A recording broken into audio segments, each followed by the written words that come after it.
The truth about Bitcoin and alternative currencies. The US dollar has been the world's most popular currency for over half a century, but that's starting to change. Our central bank's been meddling with the value of the dollar, and people are looking to replace it with something better. One currency has been making news lately: Bitcoin, a new digital currency. Lots of things have been used as currency throughout history: gold and silver, wheat, seashells, tobacco, salt, paper, and numerous other things. Some currencies have stuck around, lots have died off. But why? What makes some currencies better than others? It's not any government decree, it's their properties. Certain properties are essential to a healthy currency, and if we keep score, the US dollar doesn't look so great, especially in comparison to historical favorites like gold and silver, or to Bitcoin. A sound currency stays valuable over time, has a limited supply, and is easily divisible and portable. If we want to compare currencies head-to-head, we need to understand the importance of these qualities. Imagine that a currency doesn't stay valuable over time. For example, let's say we use bananas as a currency.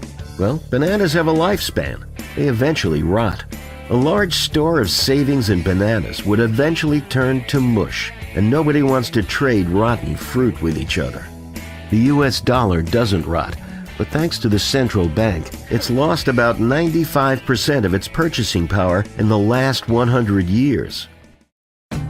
Gold and silver don't rot either. They're durable and have a long history of being valuable. Bitcoin also doesn't degrade over time. The ones and zeros will be the exact same 50 years from now. It's a decentralized currency, not issued by any one institution, which means its value is independent of a government or central bank. As long as people find it valuable, it will stick around. Next, imagine a currency without a limited supply. Let's say we use wooden nickels as a currency. What happens when people start carving their own? If people can easily create more currency for themselves, economic prices become meaningless. Since the 1970s, the US dollar has had anything but a limited supply. The central bank has created trillions of dollars out of thin air, devaluing everybody else's dollars in the process. In contrast, the supply of gold and silver has been relatively constant for the last few millennia. Bitcoin also has a stable supply.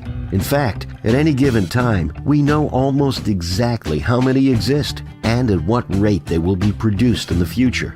No more than 21 million bitcoins will ever be created. It's written straight into the code. Counterfeiting might also increase the supply of currency by defrauding people. The only difference between money printing and counterfeiting is who's behind it. The result is the same.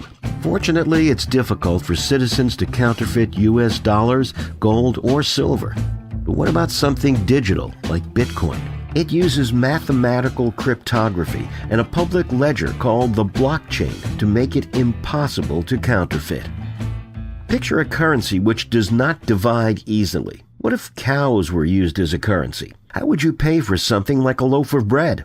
A cow is worth much more than one loaf of bread, and it would be very difficult to divide a cow into small enough units to make a fair trade. The dollar divides very easily, down to the penny. Gold and silver are a little bit more difficult to divide into small quantities. Bitcoins easily divide down to 100 millionth of a Bitcoin. The sound currency must also be portable. Imagine the difficulty of using cinder blocks as currency. The dollar is easily portable. Gold and silver are less portable, though on a gold standard, people usually carry around paper, which is redeemable in the metals. And bitcoins can be sent anywhere in the world with internet access instantly, regardless of the size of the transaction, and at almost no cost. So how do these currencies match up against each other? You decide for yourself. We can't know what the best currency is. We discover it over time. But if central banks keep inflating the money supply and people are free to choose, the US dollar likely can't stand toe-to-toe with its competition.